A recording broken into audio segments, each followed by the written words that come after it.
Shalom. Sekali lagi shalom. Shalom.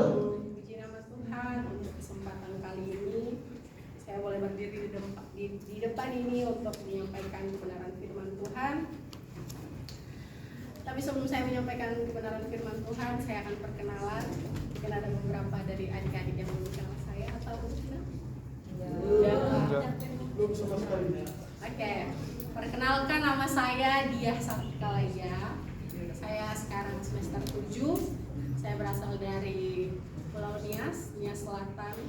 Dan nah itu sajalah kayaknya perkenalan saya. Mungkin kalau masih mulai bisa pribadi.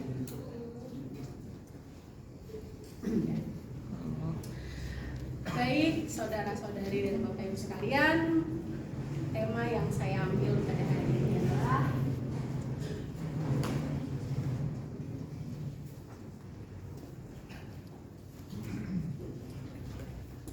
hope for the best and prepare for the worst. Ada nggak dari teman-teman yang tahu artinya? Biasanya saya bawa gift, cuman karena hari ini lagi puasa ya enggak. Nanti malah batal puasanya. Ada nggak yang tahu artinya?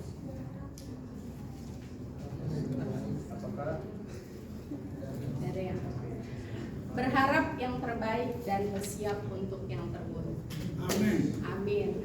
Untuk kita bisa mengetahui arti dari tema pada hari ini, mari kita sama-sama buka Alkitab kita dari 1 Tesalonika pasalnya yang keempat, ayat yang ke-13 sampai yang ke-18.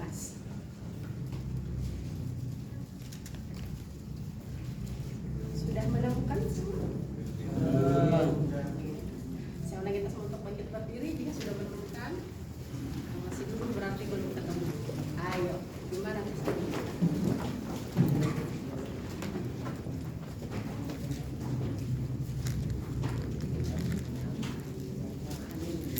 Kita akan membacakan firman ini secara responsoria. Kaum pria akan membacakan ayat yang ganjil dan kaum wanita-wanita akan membacakan ayat yang genap.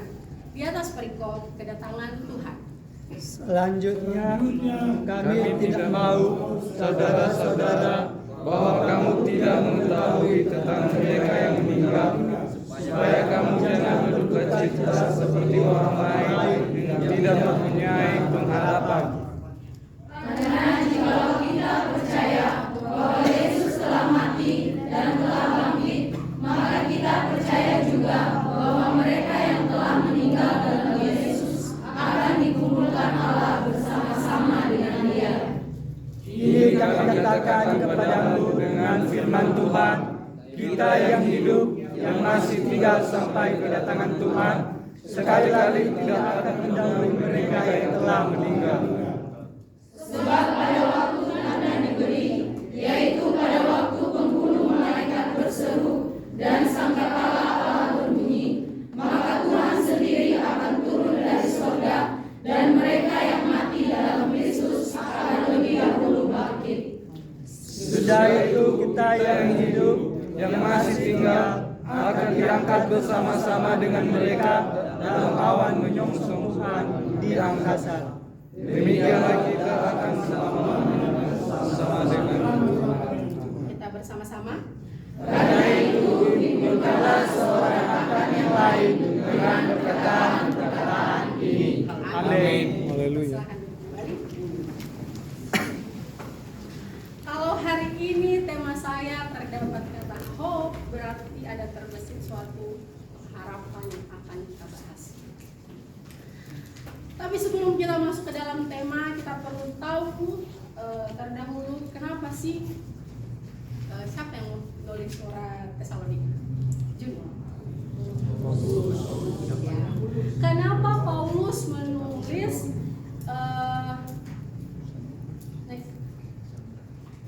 surat ini untuk jemaat di Tesalonika dengan judul perikop kedatangan Tuhan? Tujuan Paulus menulis perikop ini untuk memberitahukan kepada jemaat di Tesalonika bahwa tentang orang yang mati di dalam Kristus. Karena pada saat itu jemaat di Tesalonika itu bertanya-tanya, kemanakah orang yang mati pada saat itu. Mereka berada di mana? Tapi di situ Paulus mau mengatakan bahwa orang yang mati pada saat itu, mereka punya tempat khusus yang telah Tuhan persiapkan. Dan orang mati itu akan bersama-sama dengan Tuhan. Dan mereka nanti akan bangkit setelah Tuhan datang. Lalu pada saat itu jemaat di Tesalonika ini mereka bersedih seperti orang yang tanpa pengharapan ya, karena mereka ditinggalkan oleh orang yang mereka kasihi. Makanya pada saat itu Paulus berkata bahwa kita boleh berduka, tetapi bukan seperti orang yang berduka yang tidak memiliki pengharapan, tetapi orang yang berduka yang memiliki pengharapan kepada Tuhan.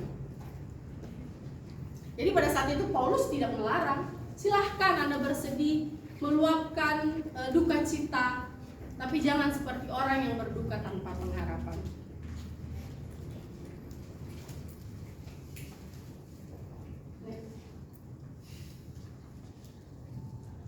Perlu kita ketahui bahwa kematian adalah perpisahan yang sangat menyakitkan. Betul apa betul? Atau ada yang lebih sakit selain kematian?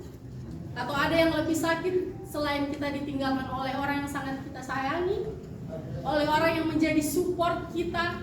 Kayak kata gini loh, kayak aku ini hidup untuk dia, tapi kalau dia udah meninggal, untuk apa saya hidup gitu kan? Pernah nggak ada yang kayak berpikir seperti itu? Oh, dia support sistem saya, dia support saya. Kalau dia sudah meninggal, untuk apa lagi saya hidup? Itu namanya orang yang tidak punya pengharapan. Lalu saya ada scroll di internet tentang tradisi-tradisi di beberapa suku di saat mereka ditinggalkan oleh orang-orang yang mereka sayangi, di saat mereka mengadakan acara kayak menunjukkan bahwa saat itu mereka sedang berkabung. Ada dari suku Dani, Papua Nugini. Jadi jika dari keluarga itu ada yang meninggal, maka saudara perempuan dari keluarga itu harus memotong salah satu jarinya dan menjadikan jarinya itu hadiah untuk orang yang meninggal.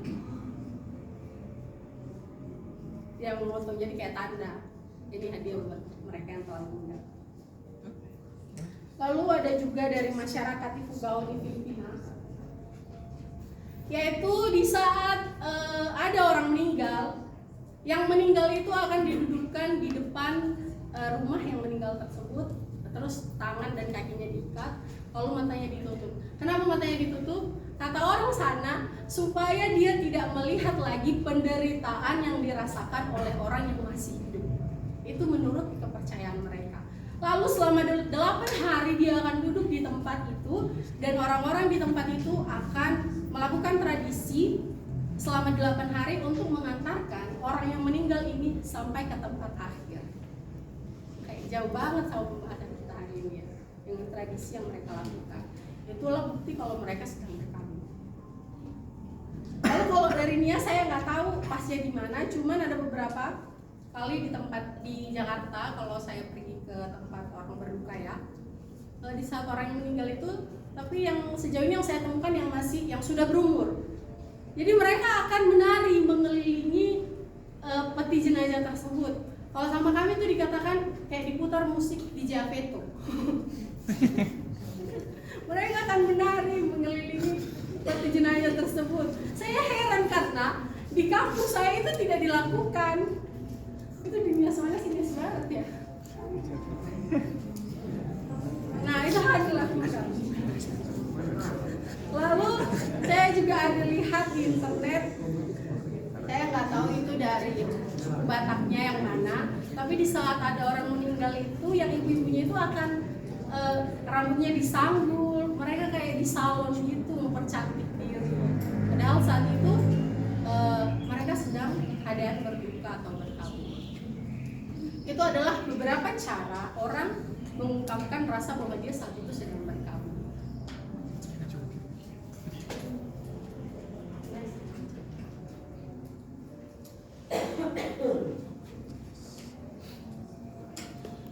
Lalu di 1 Timotius 4 ayat 10, ada yang bisa baca? 1 Lalu Timotius 4 ayat 10. Hai Ken. 1 Timotius 4 ayat 10. Itulah sebabnya kita berjerih payah dan berjuang karena kita menaruh harapan kita kepada Allah. Menaruh harapan kita kepada Allah yang hidup, Juru Selamat semua manusia, terutama mereka yang percaya. Orang yang berpegang harapan. Enggak, cuma sampai yang percaya. Itulah sebabnya kita berjerih payah dan berjuang karena kita menaruh pengharapan kita kepada Allah yang hidup, Juru Selamat semua manusia, terutama mereka yang percaya. Teman-teman sekalian, Bapak Ibu, di saat kita dihadapkan dengan situasi duka yang menyakitkan hati kita, karena kita ditinggalkan oleh orang yang kita kasih, kayak kita udah tidak bisa melihat fisiknya lagi, bagaimana rupanya, kayak bagaimana kalau kita bersama-sama dengan dia. Makanya kayak banyak orang yang putus asa di saat mereka ditinggalkan oleh orang yang mereka kasih. Kadangkala kebanyakan orang kayak memilih, ya sudah, untuk apa lagi saya hidup gitu. Tapi saya yakin dan percaya bahwa di tempat ini tidak ada kita yang melakukan hal seperti itu, walaupun kita ditinggalkan oleh orang yang sangat kita cintai, yang sangat kita sayangi, bahwa kita yakin orang yang meninggalkan kita ini udah mempunyai tempat yang khusus yang telah dipersiapkan oleh Tuhan. Lalu apa pekerjaan kita yang masih hidup?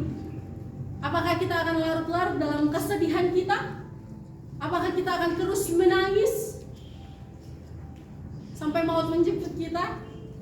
Tentu jangan, karena itu bukan seperti yang Tuhan mau. Makanya di Timotius ini berkata kita harus berjuang. Ada Yesus Kristus yang menjadi juru selamat kita.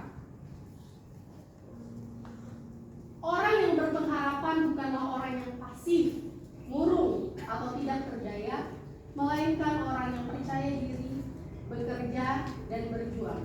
Orang yang berharap bukan hanya duduk, diam, dan menunggu. Kalian udah kayak kita semua nih dalam hati udah, aku hanya berharap pada Tuhan. Pokoknya Tuhan Yesus itu baik, saya sangat berharap. Tapi kamu hanya duduk, kamu tidak melakukan apa-apa. Jadi kamu mengharapkan apa dari Tuhan? Kayak jatuh aja gitu dari langit, ini buat kamu. Kayak Tuhan, aku mau skripsiku sampai bab 5. Tapi kamu tidak ngapa-ngapain, gak dikerjain. Udah jadi beban pikiran kan, meledak-ledak di otak. Tapi gak dikerjain, gak ada artinya. Tuhan, saya mau menjadi orang yang baik, yang bisa memberkati orang-orang di sekitar saya. Lihat orang aja kita gak mau, lirik sedikit aja kita tidak mau. Udah menyombongkan diri.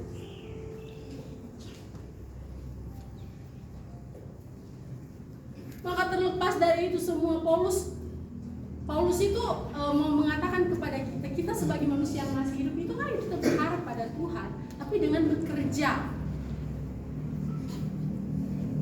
Karena di saat saya membaca perikop ini, kayak saya berpikir di saat kita membahas kematian kayaknya itu terlalu terlalu sedih gitu untuk dibahas. Makanya kayak saya mau bawa teman-teman, mau kita semua, kita mau membahas bagaimana kita mau berharap dalam Tuhan. Kita jangan fokus tentang di saat kita ditinggalkan oleh orang-orang yang kita sayangi, karena itu akan membuat kita sedih. Karena kalau diingatkan, karena tidak ada yang bisa menghidupkan manusia yang telah meninggal. Atau ada? Belum ada. Iya, maksudnya kita manusia.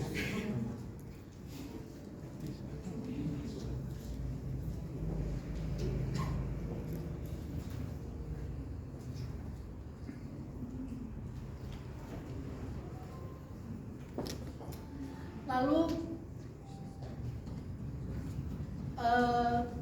di saat kita berharap pada Tuhan, tentunya kita melakukan hal-hal yang Tuhan inginkan. Kita bekerja, kita lakukan apa yang menarik perhatian Tuhan, supaya apa yang kita minta itu Tuhan kasih. Tapi apakah kita melakukannya dengan sepenuh hati? Atau kita melakukannya hanya untuk mendapatkan untung dari Tuhan? Kalau ada katanya mencuri kemuliaan Tuhan. Kita datang pada Tuhan hanya di saat kita terpuruk, saat kita jatuh. Saya ada ilustrasi tentang bagaimana orang yang tidak memiliki pengharapan itu seperti apa. Jadi ada seorang yang melamar kerja, dua orang yang sedang melamar pekerjaan. Yang satu dia hanya membuat satu lamaran kerja dan yang satu dia membuat 10 lamaran kerja. Mereka sama-sama menaruh CV itu di kantor yang mereka mau lamar kerja. Dan dua-duanya sama-sama tidak lewat, tidak diterima. Lalu yang membuat 10 tadi, dia masih tetap berjuang, dia cari perusahaan yang mau menerima dia. Tapi yang satu tadi hanya berdiam diri karena dia berpikir, saya kan nggak diterima di perusahaan ini. Kalau saya ke tempat yang lain ya tetap nggak diterima lah. Dari awal aja saya tidak diterima. Kayak dia udah putus asa duluan. Lalu satu lagi, di saat kita diperhadapkan dengan kayak ada ini, apa sih itu namanya? Turnamen tinju. Kita lihat lawan kita yang kayak ototnya besar, dia kayak mustahil untuk kita buat dia kalah. Tapi hadiahnya sangat menggiurkan gitu kan. Tapi karena dari awal kita yakin bahwa kita tidak akan menang, kita tidak akan melakukan apa-apa. Kita tidak akan melatih diri kita supaya kita bisa memiliki otot seperti orang itu. Karena apa? Yang dari awal tadi kita sudah tidak percaya sama diri sendiri bahwa kita tidak akan bisa mengalahkan orang tersebut. Tapi bagaimana kalau dibalik? Kita sudah yakin duluan, dia pasti kalah. Tentunya kita akan melakukan apa dalam diri kita? Kita akan berlatih. Apapun nanti hasilnya, yang penting saya mau melakukan yang terbaik. Jadi di tengah-tengah keterpurukan kita, tengah-tengah duka kita lakukan hal yang menyenangkan hati Tuhan untuk meninggalkan duka itu. Jangan tetap stay di situ saja.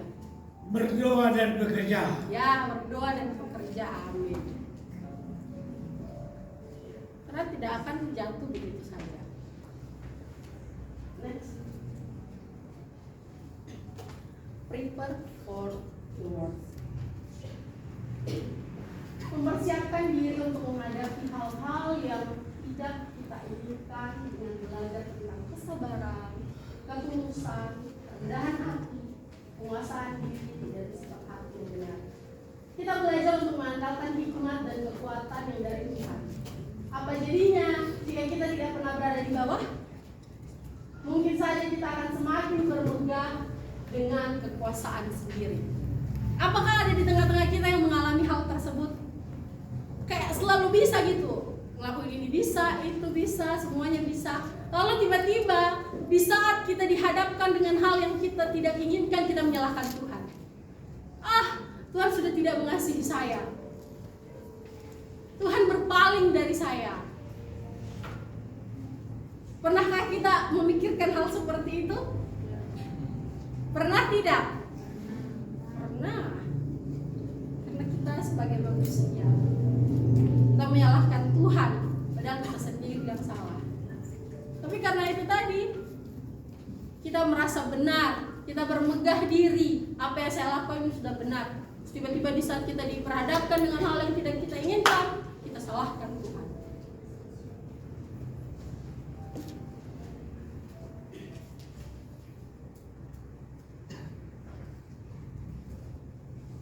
Kayak kita gagal belajar bahwa hidup ini tidak selalu berjalan lurus. Pasti ada aja kerikil-kerikil yang membuat kita tersandung, yang membuat kita jatuh. Tapi kayak kita berpikir, saya sudah tidak bisa berdiri lagi. Tapi Tuhan datang. Dia pegang erat tangan kita. Tapi kadang kita menolak. Karena pertolongan yang datang dari Tuhan terkadang tidak sesuai dengan apa yang kita mau. Atau di sini ada yang selalu doanya dijawab oleh Tuhan. Kayak dia mintakan, Tuhan langsung kasih. Ada nggak? Kami mau belajar dari Anda. Kalau ada ya, tapi sepertinya tidak ada.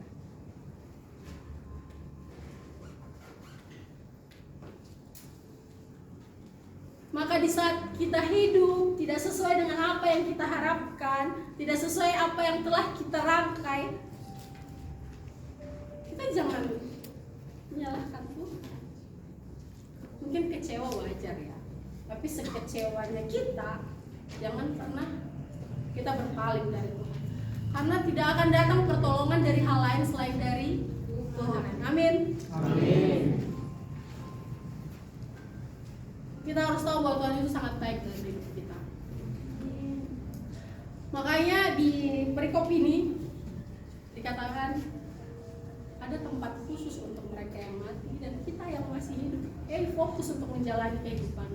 Biarlah yang telah meninggal, meninggal. Ya kehidupannya sudah berhenti sampai di situ. Tapi kita harus tetap untuk melanjutkan setiap kehidupan kita. Kita tetap menaruh kepercayaan kita kepada Tuhan. Untuk kita mau diangkat bersama-sama dengan Tuhan, berarti kita harus apa? Kita harus percaya pada Tuhan. Tuhan sudah memberikan kita keselamatan. Lalu bagaimana kita mengelola keselamatan itu dalam diri kita? Bagaimana kita memuliakan Tuhan? Jadi saya mau di saat kita diperhadapkan dengan hal buruk yang kita merasa pun tidak sanggup, Tuhan ya sudah angkat tangan. Kembali lagi, tidak ada pertolongan lain yang datang selain daripada Tuhan. Marilah terus berharap pada Tuhan, karena yang terbaiklah yang Tuhan berikan dalam hidup. Amin. Amin.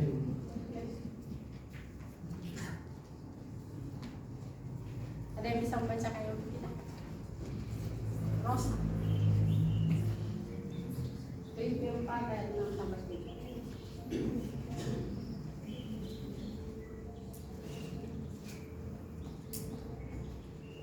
Filipi pasal 4 ayat 6 sampai 7.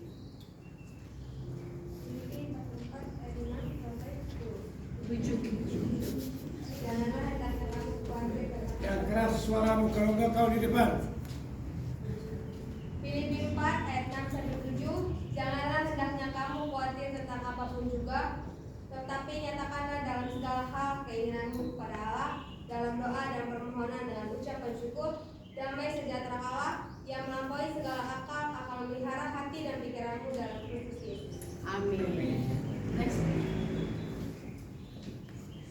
Di saat kita dihadapkan dengan kedustaan, kita boleh berduka. Tapi jangan seperti orang lain yang berduka tidak berpengharapan, karena kita tidak tahu apa rencana Allah dalam hidup kita, hingga kita merasakan suka dan duka berdatangan silih berganti. Kuasa Allah tidak dapat diselami, akan selalu ada pelangi yang sangat indah sehabis hujan. Amin. Kiranya firman Tuhan yang boleh saya sampaikan pada hari ini boleh memberkati kita semua di tempat ini. Kita berdoa. Segala ucapan syukur hanya bagimu Bapa, buat setiap kebaikan penyertaan-Mu yang tiada henti-hentinya Tuhan yang boleh kami rasakan. Ya saat ini kami telah selesai mendengarkan kebenaran firman-Mu. Ya Bapa, kami tidak mau menjadi pendengar setia, tapi kami mau menjadi pelaku-pelaku kebenaran firman-Mu. Ini kami Tuhan, kami serahkan setiap kehidupan kami dalam tangan-Mu. Haleluya. Amin. Amin.